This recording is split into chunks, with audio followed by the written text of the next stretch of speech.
بسم الله الرحمن الرحيم.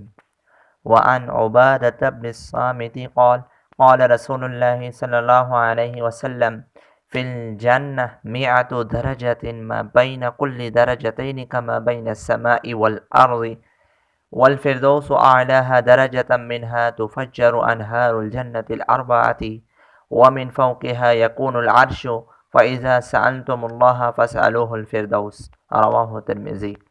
اور حضرت عبادہ بن صامت رضی اللہ تعالیٰ عنہ کہتے ہیں کہ رسول کریم صلی اللہ علیہ وسلم نے فرمایا جنت میں 100 درجے ہیں، ان میں سے ہر 2 درجوں کے درمیان اتنا فاصلہ ہے جتنا کہ زمین و آسمان کے درمیان ہے، اور فردوس اپنے درجات کے اعتبار سے سب جنتوں سے اعلیٰ و برتر ہے، اور اسی فردوس سے بہشت کی 4 نہریں نکلتی ہیں، اور فردوس ہی کے اوپر عرش الہی ہے۔ بس جب تم خدا سے جنت مانگو تو جنت الفردوس مانگو۔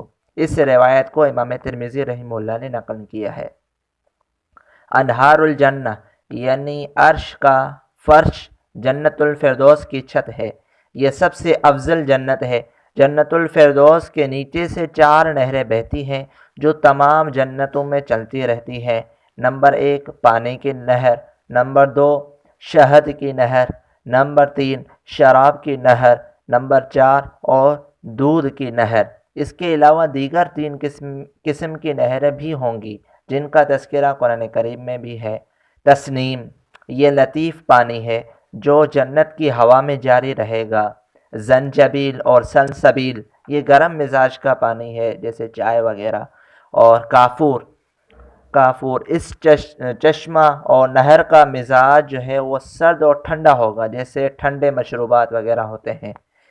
تو بہرحال یہ جنت کی نہروں کا ذکر اس حدیث مبارکہ کے اندر کیا گیا ہے، اور یہ ثابت ہوتا ہے کہ اللہ تبارک و تعالی سے جب کوئی بندہ جنت مانگے فاسألوہ الفردوس تو ان کو چاہیے کہ وہ جنت الفردوس کو طلب کرے۔ اللہ تبارک و تعالی ہم سب کو جنت الفردوس عطا فرمائے، آمین۔